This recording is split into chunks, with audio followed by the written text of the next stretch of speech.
திண்டுக்கல் கொட்டப்பட்டி சாலையில் கள்ளத்தனமாக மது விற்பனையில் ஈடுபட்டிருந்தவர்களை அங்கு பரப்புரைக்காக சென்ற பாமக வேட்பாளர் திலகபாமா காவல்துறையிடம் பிடித்துக் கொடுத்துள்ளார். இதுகுறித்த கூடுதல் விவரங்களை செய்தியாளர் மணிமாறன் வழங்க கேட்கலாம். வணக்கம் மணிமாறன், இதுகுறித்த விவரங்களை சொல்லலாம்.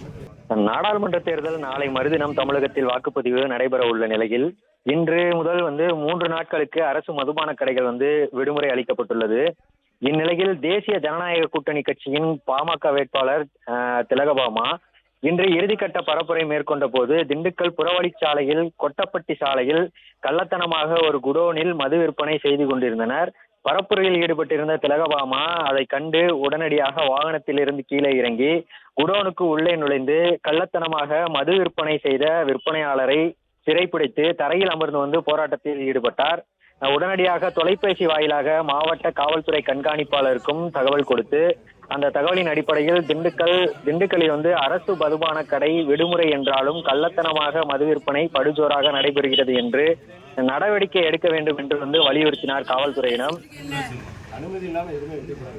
டாஸ்மாக் தவிர சில்லிங் பாயிண்ட்ங்கிற பேர்ல எல்லா இடத்துலையும் சாராயம் வித்துட்டு இருக்கிறாங்க. உள்ளேயே பாரி எல்லாமே வச்சிட்டு இருக்கிறாங்க.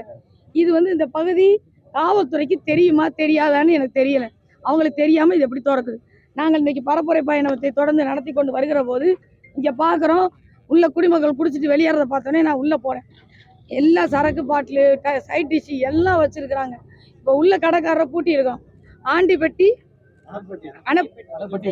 அணப்பட்டி விஜய்ங்கிற ஒரு பேர்ல இந்த கடை இருக்கு. லைசன்ஸ் எல்லாம் கிடையாது. இன்னைக்கு உண்மையில அவங்க திறக்கவும் கூடாது. 10 மணிக்கு முன்னால எல்லாத்தையும் கடையை திறந்து வியாபாரம் நடந்துட்டு இருக்கு. இது போன்ற கடைகள் மது மட்டும் இல்லை, பணம் கொடுக்குற பட்டுவாடா பண்றதுக்குமான இடமா பயன்படுது. என்னுடைய முதல் குற்றச்சாட்டு. 2வது, மக்கள் புரிந்து கொள்ள வேண்டும்.